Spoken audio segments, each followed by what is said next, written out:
Bujari Gamurua, in the language of the Gadigal of the Eora Nation, to welcome us to this place. When we listen to the first languages of this country, when we take those moments at the beginning of our formal gatherings as Australians to acknowledge the traditional owners of parts of the country across this continent, and the long tradition of leadership and stewardship in this place, that is the continuous, unbroken history of the world's oldest living cultures anywhere on the planet. And we take that time to ground ourselves in the long story of Australia. We honour that long history, and we are so generously invited as Australians today to connect ourselves with that long story as part of the foundation of our national identity. And that is such an act of generosity and grace from Aboriginal and Torres Strait Islander people the continent over. So we begin, as we do as Australians, by acknowledging that long history, by honouring that leadership, and by thinking about the next pieces of work that we need to do as Australians together in the long story of our country together.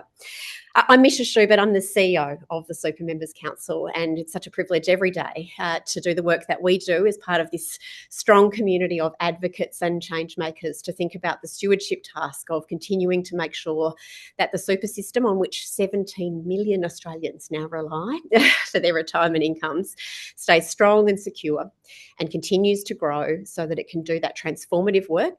Super's got one job, it's to provide those retirement incomes for all of us in retirement.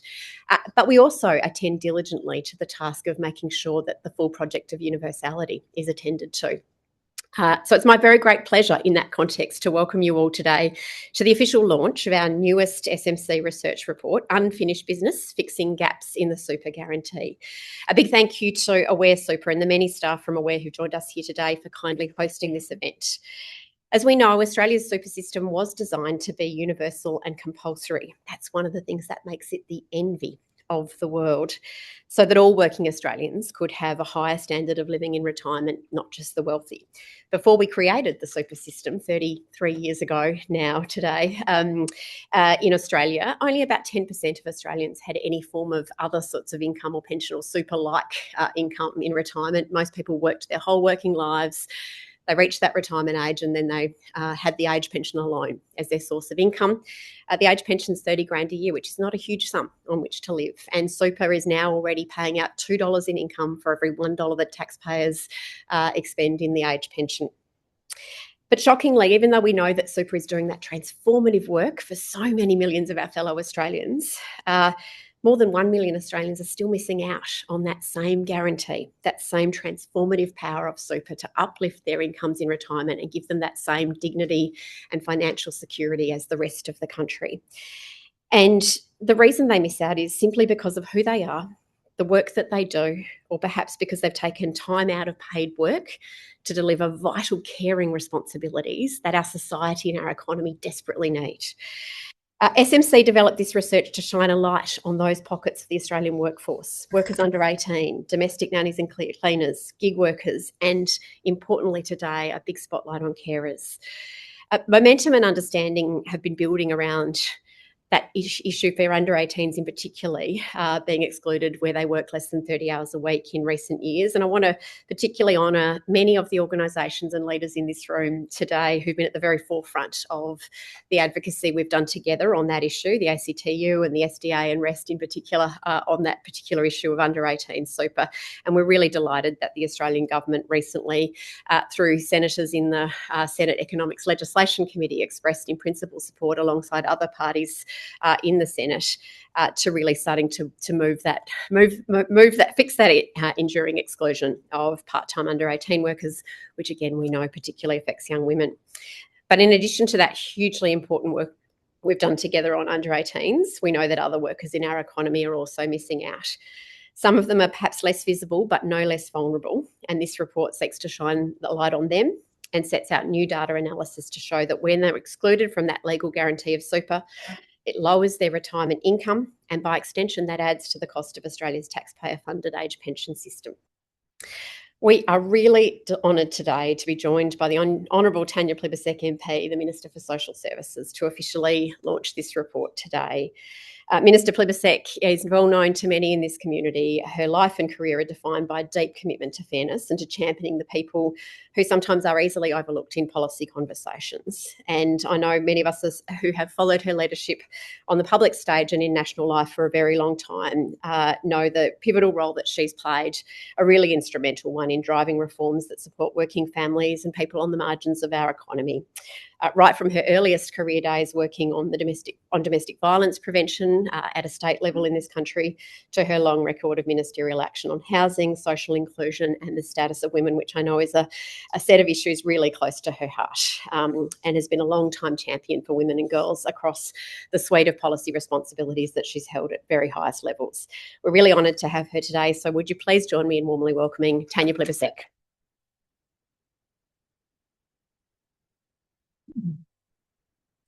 Well, thanks so much, Misha, for that introduction. And I want to join you in acknowledging that we're meeting on the land of the Gadigal people of the Eora Nation and pay my respect to elders past and present. And we've got some very special guests in the room today. I won't acknowledge everyone, but I am very honoured to be sharing a stage with Jo Cave from Carers Australia, Jo Kowalczyk from Women in Super, and Pat Sparrow from COTA, three people who really have done an extraordinary amount to highlight the sort of changes that we need in superannuation and our support systems to make our society fairer. I also want to thank Misha and Super Members Council for both the report and for inviting me to be here to launch it today. Unfortunately, I won't be able to stay for the whole event. I've got a meeting with my Economic Inclusion Advisory Council straight after this, so I will have to run off, but I very much enjoyed looking at the report, and I really look forward to hearing the results of your discussions today. Because reports like this play an absolutely vital role in identifying gaps in our systems. It's critical work, and it certainly doesn't go unnoticed by us in government. Australia's superannuation system is truly an extraordinary national achievement. For more than 3 decades, compulsory super has helped millions of people build financial security and experience dignity in retirement. Or in Paul Keating's words, it's had the effect of, as Paul says, binding the whole population as a national economic family. As this report makes clear, however, there is still unfinished business, because while super was designed to be universal, we know that many hardworking Australians continue to miss out. And we know that women, of course, are disproportionately affected by that, as are carers, as are people in insecure work. I think this becomes particularly important as the character of our workplaces is changing. We see all this emerging discussion about what AI is going to do to workplaces. For example, if we don't have protections right for insecure workers now, that's not going to get easier. It's going to get harder over time. We've now got the lowest gender pay gap in Australian history, but the superannuation pay gap remains, and that is something that we are determined to change. That's why last year we delivered a change that generations of advocates have fought for. That's paying superannuation on paid parental leave. I mean, I should first of all give credit to the generations of advocates who campaigned for paid parental leave. We got that done, and we've been increasing that over time. But paying superannuation on top of PPL, of course, is another great step forward. For too long, women were penalised twice. They were penalised for having children through lower earnings while they were caring for a new baby, and then they were penalised again in later years during retirement because of the superannuation they missed out on. In July last year, that changed. Around 180,000 families every year will receive paid parental leave, with most of that benefit obviously going to the women who are taking more of the leave. Well, I would love to see the fathers take a bit more of the leave as well. We've also strengthened the low-income super tax offset to help ensure that low-income earners don't pay more tax on their superannuation contributions than they do on their wages. And from the 1st of July this year, Payday Super begins. And we're very excited about that because we want to make sure employers are paying superannuation at the same time as wages, so that those workers that Misha was talking about a moment ago, those workers who are in more casual employment or insecure employment, can make sure that their super is being paid, or they can pick up much more quickly if it isn't being paid. Combined with the increase in the superannuation guarantee to 12%, these reforms will make a meaningful difference to the retirement incomes of millions of Australians, particularly low-income Australians. But on top of trying to make the system fairer and more adequate, we're also committed to ending its weaponisation by closing loopholes that too often, for example, have allowed perpetrators of domestic violence to inherit their victims' superannuation death benefit after they've died. All of this is about making sure that our system lives up to its promise, that it continues to evolve, that it continues to meet people's needs and to uphold their rights, because we know that a missed superannuation contribution today, or more particularly wrong policy settings today, can add up to very substantial losses in retirement income.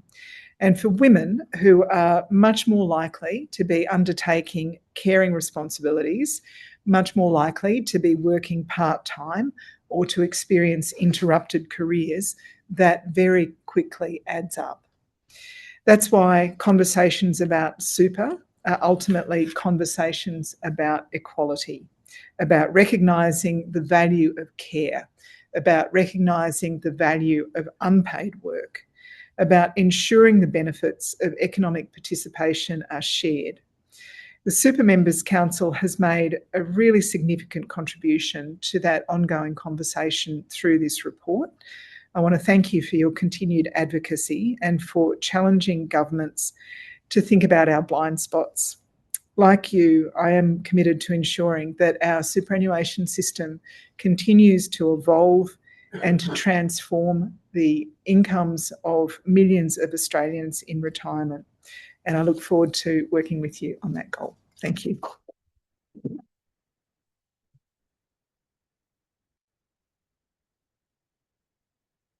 Thank you, Minister, and thank you again for being part of the launch today and for the those contextualising remarks as well about those hugely important reforms of the last few years that will make a transformative difference to many millions of Australians that have occurred in a really short space of time in the long sweep of history as well. So for all of that, thank you so much.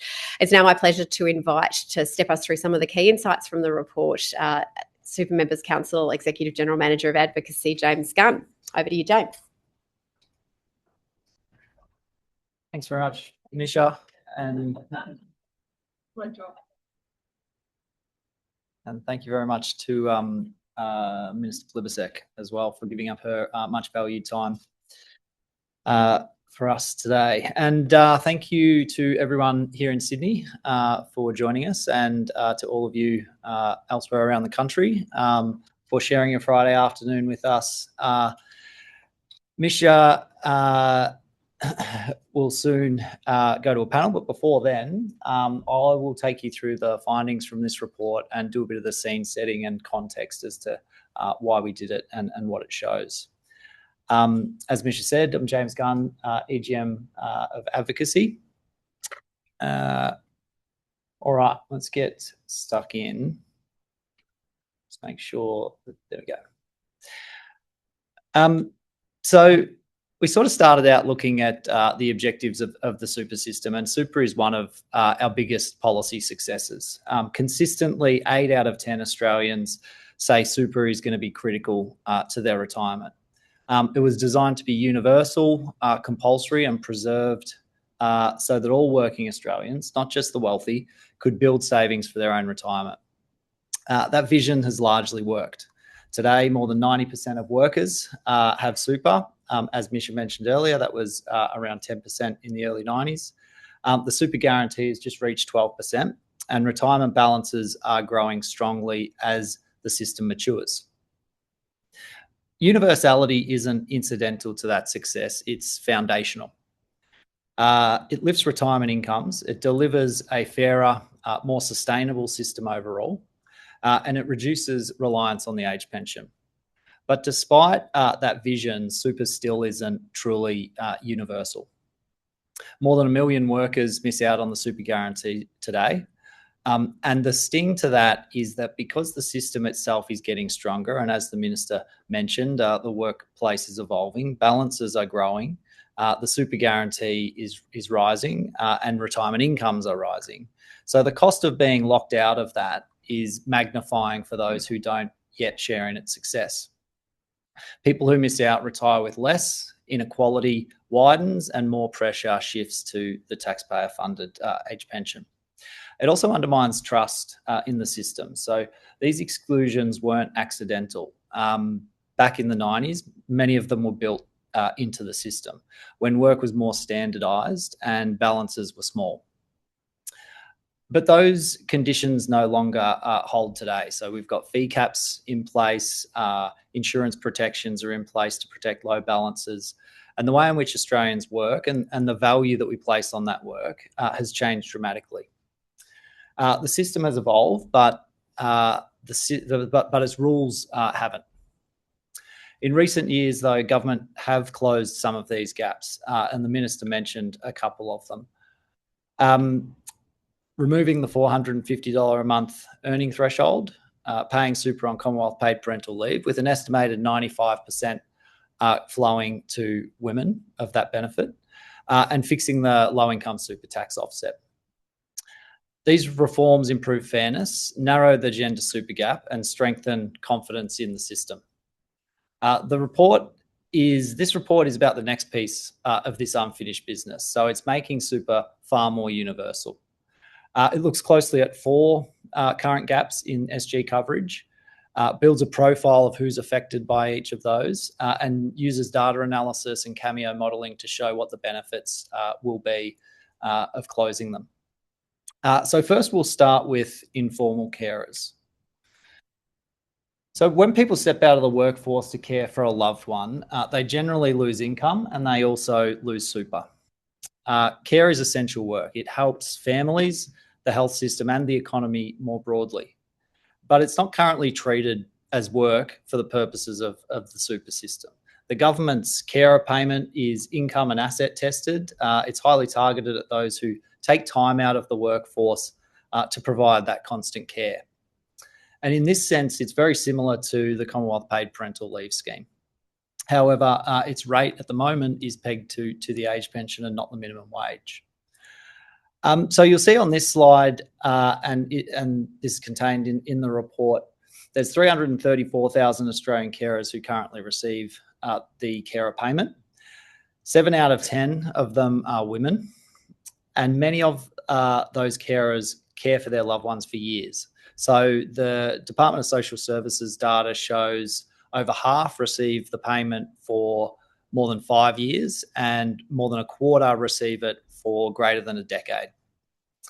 The chart on the right here, which is based on some HILDA data, shows the impact that caregiving has on workforce participation. So it shows just 1 in 5 working age carer payment recipients are in the workforce, compared to more than 4 in 5 for non-recipients. Carers Australia, who you'll hear from in a bit, has also done some really important work in this space on the workforce participation impacts. So caring is having a real world financial impact for carers. It means they work fewer hours or they leave the paid workforce entirely.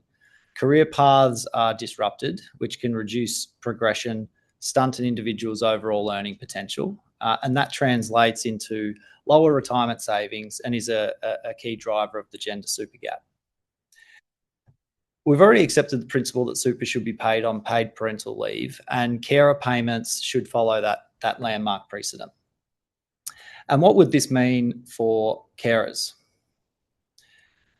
So paying super on the carer payment would deliver about $3,000 for each carer, resulting in about $45,000 more at retirement for a 45-year-old carer who took 7 years out of work to care for a loved one.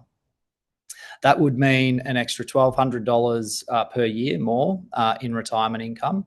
And that increase in total lifetime income would also reduce their reliance on the age pension and what they draw down there. And carers should not be left behind in retirement or in their working life. So as the report sort of also mentions, it recognises that the carer payment's pegged to the level of the age pension and encourages the government to look at whether or not that's sufficient given the difference in the profile and the cost profile between the age pension where costs are generally lower and the carer payment for those in working life. The report also acknowledges the long-standing advocacy in this space by many other people who have contributed to this report, and it also acknowledges the work currently underway by Women in Super in partnership with some SMC funds, including Aware and some academics, to look at more broadly support models for unpaid care work, and we look forward to seeing that later this year. Fixing universality also means ending the age-based discrimination that currently exists in super law. So young part-time workers are excluded from the SG unless they work more than 30 hours a week. That was originally designed to protect low balances, but as we mentioned earlier, recent reforms have protected low balances through fee caps and insurance premium protections. At the moment, 93% of under 18-year-olds work fewer than 30 hours per week. Thankfully, there are a lot of employers out there who do the right thing and pay their under 18-year-old workers super. But our research shows that 60% are still not paid super for the work that they do. And we all know that early contributions matter. So because of the compounding effect, those early contributions can result in quite a stark difference at retirement for 515,000 young Australians who are currently missing out. But it's also in a system where disengagement is quite high, it's also a pretty rotten way for our young people to be introduced to the super system, to first be excluded from it. And I know my 17-year-old niece, who's worked hard for 2 years, has received fortnightly pay slips that have a $0 figure next to the super guarantee contribution. And the data shows that the status quo is worsening the gender super gap. So young men are more likely to work more than 30 hours per week, say as apprentices, meaning the compounding loss is greater for young working women. But they also have more to gain. So paying super to all young workers is estimated to give an $11,000 boost to a young woman's super by the time she retires and a $9,000 boost to a young man. SMC released a detailed report on under 18s back in 2024, and we've been updating our data analysis to support continuing advocacy in this space alongside many others such as REST and the SDA that Misha mentioned earlier. And there's been some great progress in this space recently. Contained in this same super regulation that excludes under 18s is also another exclusion for domestic workers, which is quite similar. These are domestic nannies, housekeepers, and cleaners. This exclusion affects 37,000 workers who miss out on a combined $150 million in super each year. Almost 9 in 10 of them are women. And these workers do paid work, but are simply treated different because of where they work. Because this exclusion is limited by hours worked but not age, it means that it can span for a long period of a worker's life. And the financial impacts of that are massive. So Cameo modelling here shows that a 45-year-old part-time domestic cleaner could be $133,000 better off at retirement if she was paid super, boosting her annual retirement income by $4,500, which could represent around a 10 to 15% increase on her retirement income. This change would help reverse the current large retirement gap and improve gender equality. Finally, gig workers. They face quite an uneven environment when it comes to superannuation because they're largely treated as contractors. Gig work is now a permanent part of the labour market and makes a very important contribution to the economy. Extending super to gig workers would ensure retirement savings keep pace with these evolving work patterns, and it would benefit 184,000 gig workers nationally to the tune of $410 million per year. For a 23-year-old delivery driver working for 5 years in the industry, that could mean an extra $38,000 at retirement. And the report recognises the government's recent workplace reforms in this space and the ongoing work by the Transport Workers Union through the Fair Work Commission on some of these issues as well. In summary, across all these groups, there's a clear pattern. Exclusions were made for a different time. They're now very hard, if not impossible, to justify. There's a real opportunity before us to boost Australians' retirement savings, but also trust and confidence in the system through closing these gaps. And that will help fulfil super's potential and make it far more universal. Just finally, the report also does flag some further and recognises additional gaps that require further work. And they include self-employed workers, some types of earnings that still don't attract the SG, and employer-funded paid parental leave schemes, recognising that there have been some incredible strides in that space, with over 80% of large employers currently paying that, as reported by WGEA. So I'll stop there, hand back over to Misha for the panel discussion.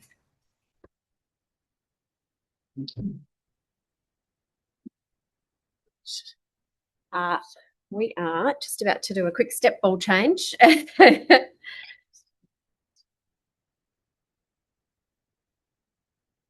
Oh, good.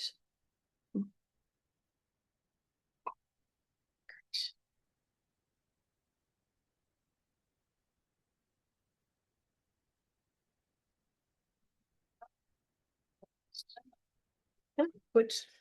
Double check it's all on. Yep. Okay. Didn't I just introduce them all? Yep. Great.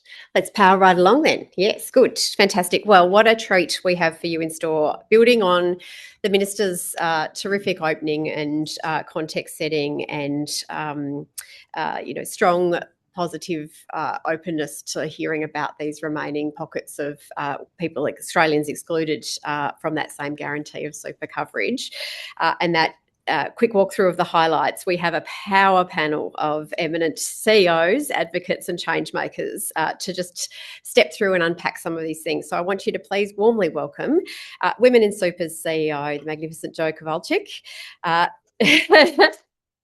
Thank you, Jo. Carers Australia's CEO, Joanna Cave. Yeah. And the fabulous Council on the Ageing CEO, Pat Sparrow. Welcome.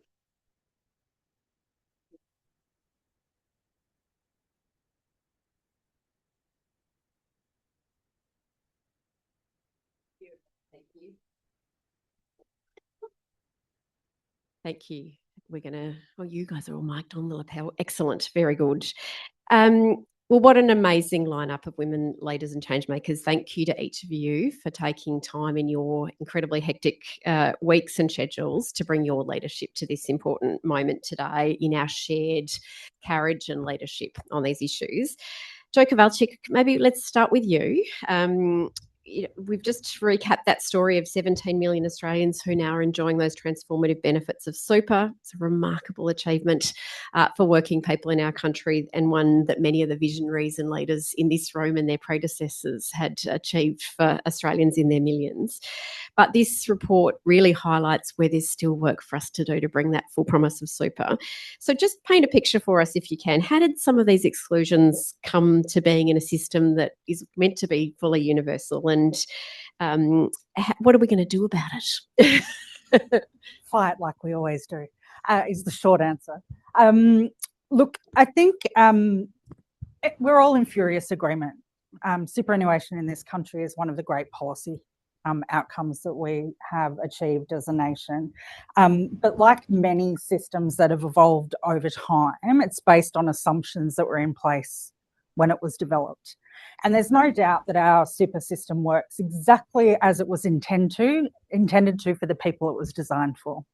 And as James has just pointed out in that report, there's a whole lot of assumptions that were made 3 decades ago that are no longer fit for purpose.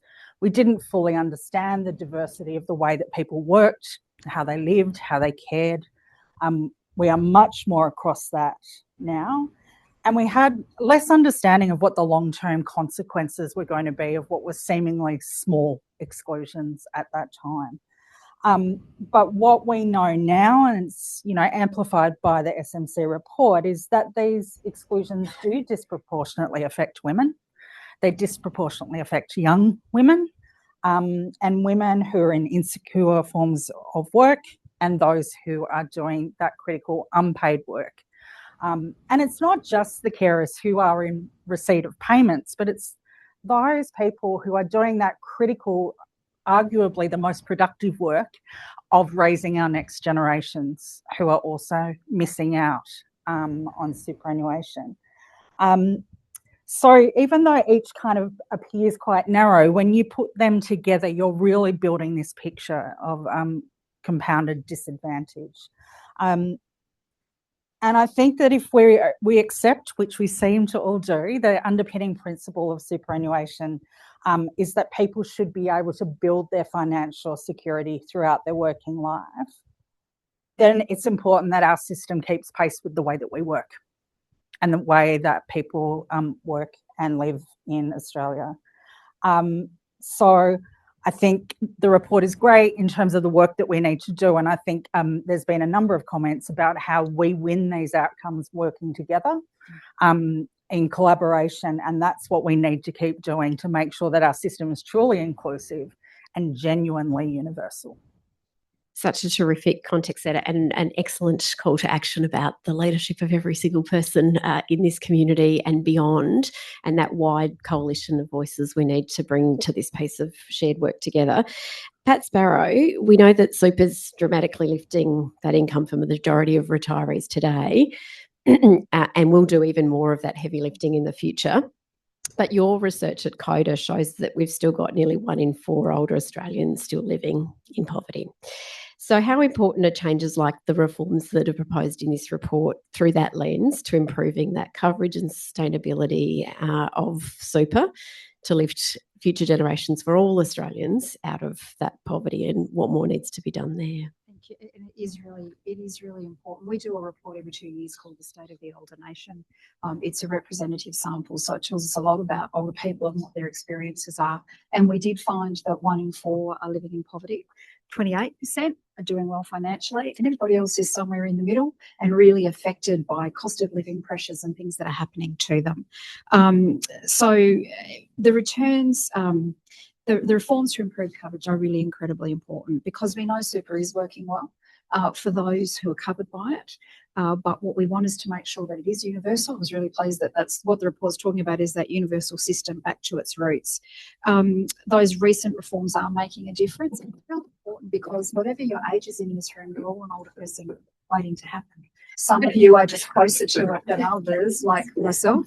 But, if we don't get it right for the future generations and the current generations, we won't have it right at all. So it's a great report, and it's because it focuses on those people who are excluded, carers, young people, those people that we've talked about today, including where you work. So we think super should be paid on every dollar earned, wherever you work, whatever your age is, whatever the work is that you're doing. And that's the only way we're going to really get it right for people. What the SOTON report also showed was the compounding impact. So if you were living in poverty, you are more likely to be renting and be in insecure housing. You would have worse health outcomes. You would be more excluded from the community. So it really shows the importance of making sure that there's economic security and that all of those things work together to give people a dignified retirement. Terrific, thank you. Joanna Cave, welcome to this community and congratulations on your taking of the reins as CEO of Carers Australia 8 weeks ago. Oh, Still 6 very, weeks. yes, congratulations. You promised to be gentle with me. Absolutely. This is a conversation. But I wondered if we can invite you to perhaps open by giving us that next level of detail to bring that carer community to life for this audience today. Tell us about the types of people who find themselves in a circumstance where they are suddenly called upon to care for someone loved in their life, often really intensively, that constant care around the clock, that hugely important work that they do, and the kinds of acute juggle that often women find themselves in, predominantly when we look at the stats. Who are the carer community in Australia? Thanks, Misha, and it's a pleasure to be here. Well, first off, we say there are about 3 million Australians who are unpaid carers. We think that number's probably understated because a lot of individuals don't readily identify as a carer. Within the 3 million, although we're not talking about this cohort so much today, but just to focus your minds, 400,000 of those people are children. So it's people under the age of 18 caring for siblings, parents, and others. And unpaid carers are the people who care for people with disability, mental illness, chronic conditions, terminal illnesses, addiction issues, and obviously the frail, aged. So it can be any and all of those. And they're unpaid because they're not people who are professionally employed to do it. They're people like everyone in this room who choose to do it because, as Misha said, they have usually an emotional commitment to the person. But it is important to notice that the choice that's made is a constrained choice. It's often, unpaid caring is often readily given, but circumstances constrain the choice about how their activity comes to be their job. And the follow-on impacts from that are extremely significant and obviously highly relevant to the conversation about superannuation.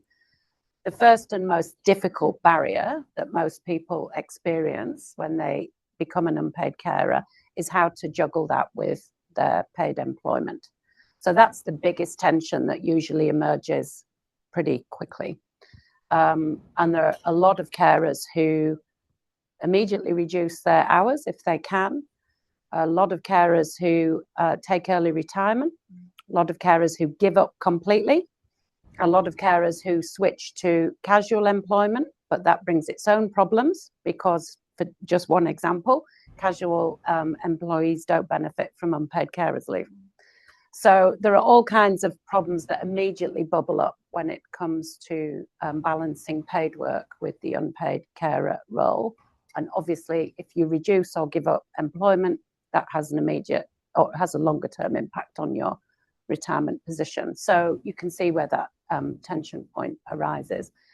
To illustrate the kinds of people that become unpaid carers, 1 in 9 Australians is an unpaid carer. 9 in 9 Australians know an unpaid carer, will become an unpaid carer, or will need an unpaid carer at some point. So it's kind of all of us in one way or another. I'll talk to you very briefly about 3 unpaid carers that I had contact with 2 weeks ago when we ran a policy forum on this knotty problem of balancing unpaid care with employment, just to give you a flavour of the different types. So one was a man in his 30s who worked for a multinational engineering company, enormous employer. He'd worked for them for a long time and they had offices all over Australia. Sounds like potentially the kind of employer that would be able to accommodate some flexibility because they're global and they're huge and they have offices everywhere. Not the case. Sympathetic line manager, but no meaningful structures or policies within the organisation that in the end could help him care for his mother who'd been diagnosed with early onset dementia and do his job. In the end, he left that work and that was his entire career up until that point. And the story of him leaving was that he got a text message telling him where to deposit his laptop and work phone and those sorts of things. You know, not an unusual story. So there's somebody, male, on the rise in their career, working for a big global employer. It didn't work for him. Then we had a senior manager in a commercial company who didn't have a sympathetic line manager, had no understanding of what the unpaid carer was. You know, we have parental leave, but you're not talking about that, are you? No, we don't get it. So she took a serious demotion, and that impacted her income significantly, which of course will affect her superannuation. And then the third carer that we spoke to was a teacher, very sympathetic employer, who immediately said teaching and caring are not compatible roles. To some degree, we can understand why. You have to be in a classroom. But she immediately had to abandon that career to care for her disabled child. So I'm just giving you 3 examples of 3 different types of people to illustrate the point. It can be anybody. And unpaid care compromises most people's ability to continue in paid work. It's a rare example that you encounter of someone who's able to successfully do both. And it does require a different approach from employers. And obviously it's also very dependent on the kind of carer you are. So that's who carers are. Their circumstances have an immediate impact on their income. Carers Australia commissioned this report, which is a cousin to the one you're launching, Misha. It looks at all carers' employment and all carers, the impact on all carers' superannuation. This was done in 2022, and it said that generally unpaid carers lose $400,000 in a lifetime of earned income and about $175,000 in a lifetime of super. So it has a very significant impact, really significant. 72% of carers tell us that their income is significantly reduced the minute they take up an unpaid caring role, because it isn't just giving up work, it comes with expenses. And we run an annual carer wellbeing survey, which asks the same question so that we can measure what's happening, trends and so on. And in 2021, 13% of carers reported that their caring role had placed their households into poverty. That's increased last year to 17%. So this problem is getting worse. There's no doubt about that. Thank you for such a rich answer, really bringing to life the kinds of people and circumstances in which that caring responsibility, duty, an act of, as you say, a choice that is made for people as well as being one that they are making. Let's just kind of quickly unpack a few more things. Jo Kowalczyk, Women in Super for 30 plus years, has played that pivotal role in leadership on policy thinking that starts to really try to cleverly shift the dial for women, looking at all of the parts of the system with that lens. Just give us a quick sense of some of those reforms that the Minister talked about before that have happened in recent times, the kind of difference that will make, and then, yes, how you think as an organisation with that particular leadership role around the gender lens on the system about, you know, the other urgent next bits of unfinished business. Yeah, thanks. I mean, I think it is really important to acknowledge that we have seen incredible progress in the last several years. And just quickly going through that list again, that we've already heard that the abolition of the 450 threshold saw thousands of women getting super for the first time. The realignment of the listo that we just saw took away the crazy situation where low-paid workers were paying more tax on their super than their take-home pay. Reaching the 12%, demonstrable positive outcomes for women. Payday super coming again, that's going to have a very gendered impact. I think when we're talking about now these kind of exclusions that almost have just, they're no-brainers, right? Like, it's just, these are the bits that are still just need to be fixed in order to pull those final kind of levers within the system. But where we really need to be going next is, how does superannuation interact with the other pillars in the retirement system? We won't truly have a retirement income system until we actually work out what the impacts of those interactions are. And so we're talking about caring, And, you know, we're talking about these types of carers, but also how do we value unpaid care in our economy? A difficult answer. Whoever cracks that one, I think, is going to be pretty remarkable. But also looking at what are the other settings outside of our super system that impact so dramatically on women's retirement outcomes. And again, that's looking at things like age pension, rent assistance, you know, access to secure and affordable housing. And I can't really stress enough that we know that when we fix the policy settings, we get the outcomes. And when we do that together, we get the best outcomes. So really, I think that's where we need to, this needs to just be, like, as you say, unfinished business. Let's just get it sorted and then move on to those other really tricky questions, because for those of us who work in advocacy, we're always trying to advocate ourselves out of work, right? But I can't see that I'm going to be losing my role anytime soon. All shoulders to the wheel. Yeah. Yeah, absolutely. That seems like a lovely setup as well, Pat, to potentially invite you to think about, offer a few thoughts on short-term costs to budget versus long-term dividends to all of the recipients who benefit from super, because again, $1 paid as a contribution to someone's super today has that compounding effect across people's lives. So tell us about how you think as an organisation, how you think as a leader on, yes, there's a short-term investment cost to the budget to fix some of these gaps, but what's the return on that investment? Well, and really, I feel like I don't need to say much because it's a bit of a no-brainer, really, isn't it? And I mean, I'm really pleased, Jo, that you raised the other areas, because it does impact on the other areas that government is looking at, like the age pension, also private savings and the house. So it's not just looking at super, it's looking right across the government in terms of what are the impacts if we don't do these things? What are the impacts if we don't fix this issue? And I think the answer about carers is that they're completely taken for granted. They're often completely taken for granted in the aged care system, in the carer system, in the disability system, where they make huge contribution, but it's not really taken into account. It's assumed they're going to be there. And so, aged care will often, less support will go in because there's a carer. And so I think we take them for granted, and they contribute billions of dollars. And then, as we're saying, they have lower income and they lose super. And women, this is another thing that to me is just a no-brainer if we're looking at investment in later life. Women retire 5 years earlier with less income. They're going to live longer and they eke it out. It's about 10 more years they have to make the income last for.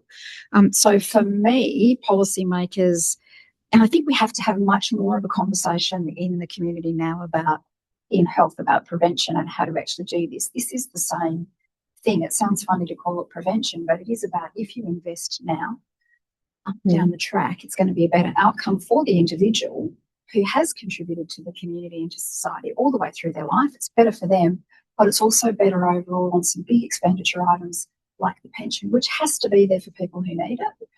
But for people to be able to draw less or be more independent is really important. So we've got to look across the three pillars, and we have to see the impact of what we do now for later as well. Just building on both of those answers, Jo, Cave, the report does nod at the adequacy of the carer payment now. Just give us a quick tight burst on what difference does it make to have that currently pegged to the age pension versus being pegged to something that's more like a sort of minimum wage or working age type level, and the payment of super on carer payment, the kind of difference you think that potentially are going to be able to make for 334,000 carers doing that really important work? Well, the first and most obvious thing to say is that caring has far more in common with working than it does with retirement. Just ask any carer. So if you were choosing something to peg it to, the minimum wage would be a good place to start, not the age pension, because you're definitely not retired when you're caring. So that's one thing to consider. Our research looked at all carers. Obviously, you're very focused, for good reason, on the most vulnerable, and they are the 350,000 who receive the carer payment. It's a modest amount, $31,000-ish a year, and it's means tested and asset tested. So obviously it really does focus in on people with lowest means and least assets. Super on that is going to be modest. We have to face that fact. It's not a huge amount of money. Having said which, we're in a position where, of course, any gains such as those are welcome, because as I've explained to you, the impacts of caring on income and all kinds of other things, including the well-being and good health of the people doing the caring, is significant. And if I may, Misha, I just wanted to pick up on a couple of things my colleagues said. Completely agree about holistic approach. This is the no-brainer fix. I think it's been retitled that today, Misha, if you can go with that. But there is what more. will we do after lunch? There is more to it than that, for sure. And in terms of valuing care, good work has been done on that question. And it's estimated that the 3 million Australians providing unpaid care provide the equivalent of $2 billion worth of care a week.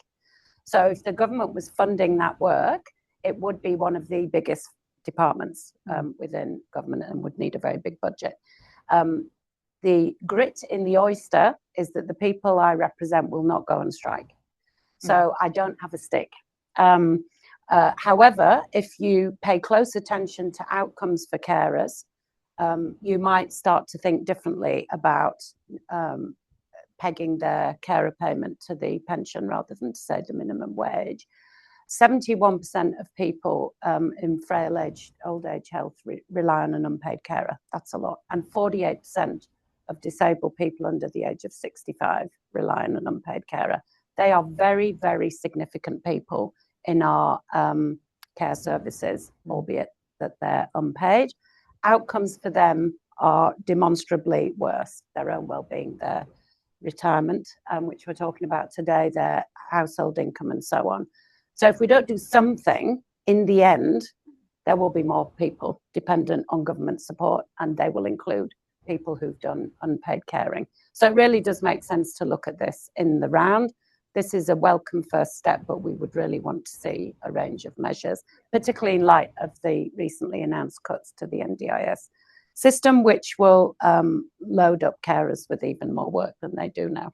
And some of the issues in aged care too, which are putting Absolutely. Yeah. We are, full confession, running a bit over time, but so maybe I just want to draw you out, each of you as well, in addition to that terrific set of thoughts and insights and expertise. Many of the people in this room and those watching on the live stream have really poured lots of their strong leadership over the last several years into trying to fix the issue for the start of this pipeline as well for under 18s. And that work that we know, when you look at what's happening today, a lot of young blokes more typically likely to be in full-time work under 18, so they're starting to get super from the first day of their working lives. A lot of young women not. When we look at that, we think we are recreating the gender super gap all over again for our daughters and our granddaughters right before our very eyes in real time. So can I ask each of you to just perhaps offer a quick reflection on, why you think that part of the puzzle also feeds into everything else along the age pipeline, and why we need to get that fixed stat as well? For me, I think that's one of the really key takeouts from the report, that retirement outcomes are shaped so much earlier than people actually realise. And I think that's a really critical part of your report there, as well as that replication of the inequities and the gender super gap. For me, it kind of comes down to fairness. If a young person is working, contributing to the economy, they should have access to the same retirement savings framework that every other worker in the economy has access to. And we know that the quicker that young women can get accumulating money into their super, the more that they are going to be in a better position when they get through those next stages of their life course and take time out for unpaid care or, any of the other elements that impact on their eventual outcomes. A quick comment, because obviously not my area of expertise, but I just want to remind you that there are 400,000 people under the age of 18 that are unpaid carers. We could all just think for one moment about the message it would send to them if their role was recognised and they started to earn some retirement provision by doing unpaid care. Be interesting. And so while I acknowledge that perhaps when it was introduced, there was a rationale that was seen to be reasonable, from where I sit now, we're sort of onto my hobby horse, which is it's quite ageist to say that because someone's younger, they don't get superannuation. Younger and older people suffer from ageism when you're excluded in different ways. And so I would just now be calling this out as an ageist policy, and that we do see and we think more work needs to be done supporting women over 55 who struggle in retirement. But if we don't fix it now, there'll be more women over 55 struggling in retirement in the future. Beautifully said by everyone. We are, as I said, over time, so we might put a pin in the conversation there, but I think we are going to leave today's event feeling energised for the next pieces of the work together, aren't we not? Yes, we are. Really, again, thank you to each of you for your leadership. Thank you to everyone who carries the torch of continuing to do the bits of system stewardship and leadership that are so important to bringing the full promise of super to every Australian. We are so grateful for your leadership. We're really thankful to see it every day in the world. And to emphasise that point that Joe Kay made, this is a huge opportunity where we work together, where we marshal our collective voices and strengthen institutions together, and we really work in that coordinated fashion. That is how change making gets done. So thank you to all of you for that collaborative, collective, collegiate spirit, and let's onwards to the next bit of work. Thank you so much for being with us today.